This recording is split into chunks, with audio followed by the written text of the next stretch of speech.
And welcome everyone. We'll call this meeting to order and I will acknowledge that everyone from council is present tonight and our staff are here. And we welcome those in the gallery that are going to participate and those that are home or at their business to help us with this meeting tonight. Is there disclosure of pecuniary interest at this time? Not seeing any, thank you. Purpose of the public meeting, I'll turn to our clerk, Madam Clerk. The purpose of this public meeting of the Council of the Corporation of the Municipality of South Huron is to consider and review proposed temporary use zoning bylaw amendments under Section 34 of the Planning Act. This meeting is also to allow interested members of the public the opportunity to ask questions or offer comments on the application. Council will not make a decision on the proposed amendments at this public meeting, but based on the recommendations and information received at this public meeting, the proposed amendments will be presented for approval at a regular council meeting. The public registry for this application is located by the door and will be held by myself, the acting clerk.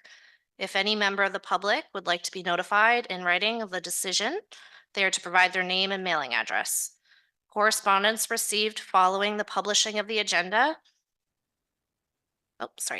Any correspondence received prior to the publishing of the agenda was included in the application package.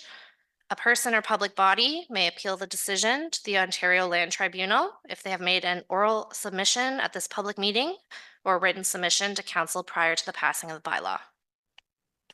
Thank you, Madam Clerk. And then those that have their cell phones with them, please ensure that they're off or turned on to mute, and we will turn the meeting over to Selena Whaling Ray. Thank you very much. Go ahead, Selena. Okay. Good evening, Mayor Finch and members of South Huron Council, as well as any members of the public in attendance here. I'm just going to get my presentation loaded. So I will be speaking with you this evening regarding temporary use bylaw application number Z01-2024. The lands subject to this application are located at 70786 Blue Water Highway. The owner of the subject property is Tridon Properties Limited, and the applicant on behalf of the owner is Caroline Baker of Baker Planning Group. The applicant is seeking approval of a proposed temporary use bylaw to permit limited agricultural uses on a portion of the subject property. Section 39 of the Planning Act does permit council to authorize the temporary use of land, buildings, or structures for any purpose set out therein that is otherwise prohibited by the bylaw for no more than 3 years from the date of the passage of the bylaw. So in this instance, the applicant is seeking approval of a temporary cropping use that does not include the use of buildings or structures, the use of land for livestock purposes, the storage of manure on site, or the application of manure or pesticides. So this is a 2020 aerial photo of the subject property outlined in orange here. It's located just north of Grand Bend on the east side of Highway 21. It is the southern portion of this property which is subject to the proposed temporary use bylaw, and these lands are designated residential low density and natural environment in the South Huron official plan. They are zoned RC3 or recreational commercial, RC3-1 or recreational commercial special zone, and NE2 or natural environment with conservation authority notification area in the South Huron zoning bylaw. So this is just an image taken of the lands, subject to the proposed temporary use bylaw. We are looking east from Highway 21 here. This property was formerly operated as Oakwood Golf Course. Official Plan Amendment number 19 resulted in the redesignation of the subject lands, as well as a large portion of the lands on the north side of the property from recreation to residential low density. The lands to the north have subsequently been rezoned and are granted draft plan of subdivision approval. The subject lands are where the applicant is seeking permission for the proposed limited cropping use on an interim basis. The applicable zoning provisions do not permit cropping as a use, hence the application for the temporary use bylaw. This is an image of the mapping originally circulated of the lands proposed to be subject to the temporary use bylaw. And then the applicant has since made slight modifications to the mapping based on received agency comments as shown here. No changes have been proposed at this time to the wording of the temporary use bylaw. Following circulation of this application, one comment was received from a member of the public prior to the public meeting. She requested additional provision to restrict destruction or harming of trees. These comments were reviewed by the Huron County Biologist and Stewardship Coordinator. It was her opinion that the areas on the subject property having environmental significance are appropriately buffered and not lands proposed to be subject to the temporary use bylaw. Comments were also received from the Lake Huron Water Treatment Center, and they indicated that they support agricultural best management practices to allow for the improvement of water quality within the watershed. Agency comments were received from municipal staff, the Ministry of Transportation, Asable Bayfield Conservation Authority, and the Huron County Biologist and Stewardship Coordinator. These agencies have no concerns at this time. So in accordance with the Planning Act, the South Huron official plan indicates that in consideration of temporary use bylaw applications, council shall satisfy itself that the use will be of a temporary nature only and will not have an adverse effect on the surrounding area with regard to such matters as parking, traffic, access, and egress in passing the temporary use bylaw. It is staff's opinion that the proposed temporary use meets the criteria for consideration that is set out in the official plan. Cropping by nature is an interim use. The restrictions on the use proposed by the applicant will ensure that the use will not have an adverse impact on surrounding residential and natural environment areas from a nuisance and safety perspective. And the use is not anticipated to generate significant traffic that might lead to parking, traffic, access, and egress issues. Following publishment of the agenda, Councillor Vaughn and myself had some additional dialogue regarding the bylaw and specifically concerns about the possibility of the subject lands to be used for cannabis production. Due to cannabis production being a separately defined and regulated use in South Huron zoning bylaw, it's staff's opinion that cannabis production will continue to not be permitted on the subject lands should the temporary use bylaw be approved. An additional item raised was the issue of potential odor stemming from cover crops, such as radishes, if left unharvested and to rot in the field. In speaking with the applicant, she has confirmed it is not the owner's intent to use radishes as a cover crop. The intent at this point in time is to plant soybeans this upcoming year if the bylaw is approved. However, I am happy certainly to discuss this item further with council should this continue to be a concern. And at this time, I am recommending that South Huron Council approve the proposed temporary use bylaw. And that concludes my presentation. Thank you. Well, thank you very much, Selena. Well done. Any questions from members of council? Councillor Oak. Yeah, thank you, Mayor. And thank you, Selena, for the presentation. Just a clarification on the on one of the permitted, I'm just looking here, get to the right spot. One of the comments says the application of manure or pesticides, and then it does say something in the report that talks about limits fertilizer application to herbicides, which fertilizer is not a herbicide. So I'm just wondering what is allowed. Is it going to be an organic crop or is it a normal soybean crop if that's the case? And it's up to 3 years. So to say that it's going to be soybeans this year, there could be corn or wheat the next year or whatever in a rotation. But you're not going to get much of a crop if you don't put fertilizer on it, and you're not going to get much of a crop if you don't put herbicides on it. So just want a clarification if those are going to be allowed to be used. Selena?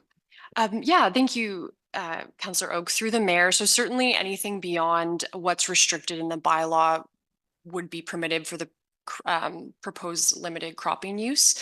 But I do believe the applicant or the owner may be able to provide additional information about what the plans are in terms of moving forward if the bylaw were approved in terms of what their cropping proposal is. Okay, thank you, Selena. Any other questions? Follow up, Councillor Oak? Follow up? Yeah, I think that's an important item in this to make sure that we don't have a weedy mess that we got to take care of after the fact. As far as noxious weeds or something, there's rules about that as well. So just wanting to know what kind of farming practice is going to take place for up to the 3 years or whatever the bylaw is proposing here. So Okay, thank you. Deputy, you had something? Yeah, and I see in here, there's also about the pesticides. Excuse me. I think we have to be very careful what we say can be used and can't be used, because the crop can be overran by pesticides, and there's a lot bigger problem than using a chemical on to get rid of them. So I think we have to be very, very careful what we're doing here and what we're saying. Thank you. Okay, thank you. Any other comments from members of council? Councillor Neeb, go ahead, please. Just a question about the temporary use bylaw. So I know we have other developments in the municipality that are either ongoing or are coming down the pipes, and they are also being cropped right now. I mean, how common are temporary use bylaws for something like this? Selena? Yeah, thank you, Councillor Neeb, through the mayor. I'd say we certainly, the county planning department certainly processes a handful of temporary use bylaws per year. Kind of the difference I would suggest between this property and other similar properties proposed for development is that the existing zoning is what prohibits the cropping. So typically when you have a property that's maybe being agriculturally used but is zoned for future development, that use is permitted based on that applicable zoning. That's the unique case here, is that existing recreational zoning does not permit that cropping use, hence why that temporary use is proposed. But yeah, certainly a couple applications countywide per year for a variety of different proposed temporary uses are processed. Thank you. Any other comments before we go to Councillor Vaughn? Go ahead, please. Yeah, I just wanted to thank Selena. We had a bit of a back and forth with email. Yeah, I appreciate that the things that are odorous, like manure, is limited. I mean, it's prohibited actually. And so I do appreciate you coming back to me with the answers on marijuana would not apply here. Nor does the applicant have any intention of putting in a crop that would be odorous if left in the ground to actually rot. Because I think this is really a unique property in that there's an entire subdivision right next to it. When that subdivision was actually built, this was a golf course. So the smells and noises and so forth that might come from any kind of a farming use weren't even contemplated by anyone who purchased in that subdivision. So I thank you for dealing with odor, because I didn't see that in your actual first presentation, and appreciate that. Yep. Thank you. Any other comments from members of council? Okay, not seeing. We'll turn to the public. Members of the public, Madam Clerk. David Welch. David? No, come on now if you're interested. Yep. And you'll just come to the microphone here at the podium and just push the button and you can speak whenever you're ready.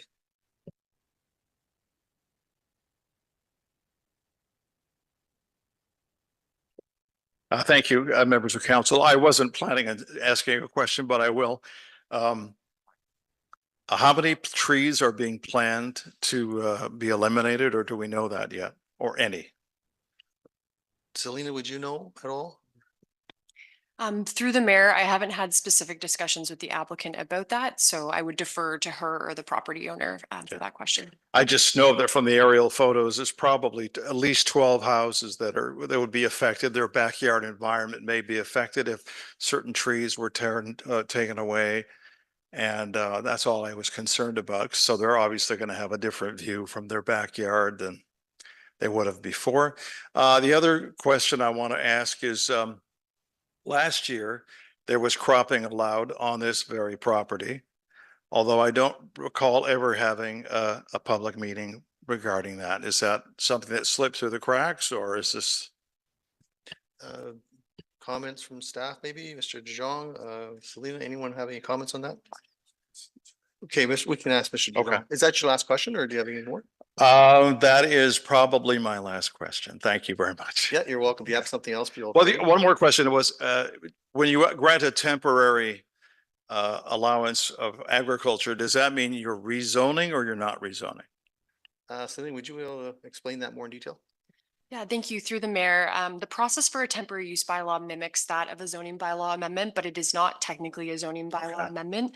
So in 3 years, if an extension were not granted by council, this bylaw would lapse and the existing zoning would continue on.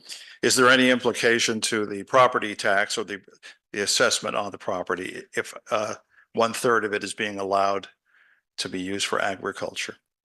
Celine, would you want to take that? Yeah, through the mayor, that would be more of a question for MPAC in terms of how they look to assess the property. My understanding is that MPAC does not take zoning into consideration, so that would be the extent of knowledge Okay. I have on that. Right. Yeah. Thank you very much. Thank you. And Mr. DeJong, come on down.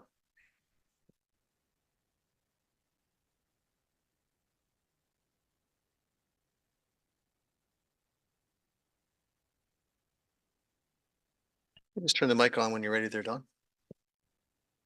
Thank you, Mayor Finch and members of council. Appreciate your time here. To speak to this application, we reflect on several items. The starting point, and first of all, I should share, Caroline Baker is online and able to answer any more technical questions for planning. Thank you, Caroline, for joining us. But I'll speak to the items mentioned so far. Keeping in mind that our long-term use for this land is a subdivision area that has official plan status. We've gone through extensive environmental factors for the land with reviews and seasonal reports for it. So unfortunately, in dealing with the subdivision, just to give you an understanding, sir, you're not always able to maintain some of the foliage that's there and trees. We are putting several areas in environmental protection and constraint, but the wide open areas are something that we need to do proper drainage and grading on. That eliminates sometimes the ease of maintaining some of the trees that are there. Now, one thing we are attempting to do, and we're still struggling with the notion of transplanting some of the trees there. Around the storm pond on the first phase, I will share, some of the trees are larger than we wanted to. We attempted to move some just to the north about 10 meters. And we thought, great vision, we really want to keep them. But when we looked at the root system, it was just too extensive and too much. So we're hoping that we can do a bit of transplant work on some of those trees there. I know that doesn't answer your concern on where the owners are now, but I just share that understanding to council and yourself. So we are going to be doing some impact to the more the hedging that's there around some of the driving areas, because they are impeding the large combine going through efficiently. So I ask council and residents that may be here online to be conscious of what we're attempting to do is produce a good vision for giving some food to the market or getting some food to society in this change. We're not really having as developer a strong or any necessarily gain from it, but we felt it was the right thing to do. I think it's important to utilize our land well, and it's sitting in as Councilor Oakes said, weeds or that for a number of years, it just didn't feel right. It just wasn't a good thing. I ask council and residents to keep in mind as well that for impact to the neighbors, there were grass cuttings that would happen, if not twice a week, maybe more. So there's machinery constantly going by, early morning, varying hours. And what we're talking about for agricultural use, and I appreciate Deputy Mayor Dietrich's comment, and I ask for council's caution with me, because when we talk about herbicide, pesticide, I recognize the difference to a degree, but I'll say regular farming practice is what we look to do here. And I ask for a constraint not to be put on too much for that wisdom, because our farmers coming in looking to do a proper good crop, and we could need fertilizer, we could need the normal applicants that are there, but yet it is much less than what would normally be there for the golf course. The golf course use is much more extensive and much more impactful than what we're talking about for agricultural use here. If a tractor is coming in to apply what's needed for its crop and then doing a seed and then a harvest later on, that's the extent of machine time being in there. Where again, every week, multiple events would be there for grass cutting and negating the people there on the golf course that could be using it as well. So we appreciate council taking the time now to be with that. One other element here to maybe speak to for a moment is something that's a little new and I don't know how to speak to it fully, but our resort friends nearby at the Oakwood have been also wanting to speak to us about a community, factor they're doing at Fanshawe College. And the college and the resort are looking to have some area for planting. And there's the crop of unknown a little bit. It could be, herbs and different things of light nature, but it's a small area that maybe the larger tractor is not going to get to. And we're still defining that a little bit. It'll be in the zones we're discussing. And when I spoke to them today, they were having their meeting this week to understand that more fully. But we're pleased to share that because I think it's a good part of, the community integration that we're trying to have with this project. I think something important for us as developer is to be with some of those amenities that we talked about, through the starting process and through it, get the trail going north, get the trail going to the east, get something that's involving benefits to the community. And I hope this could be one of them, especially with the resort being with some aspect there. So that's all my comment, unless there's something else to answer. Thank you so much. Thanks, Don. David, any comments? No, thank you. Thanks, Don. Any questions for Mr. Jejong? Okay. Thanks very much, Don. Appreciate that. Yeah. Okay, very well. If there's no other comments from members of council or the public? Not seeing any. Thank you. Move to item 5 then. Ms. Masuda Paulson. That South Huron Council now closes the public meeting at 5:21 PM. Moved by Deputy Mayor, second by Councillor Neeb.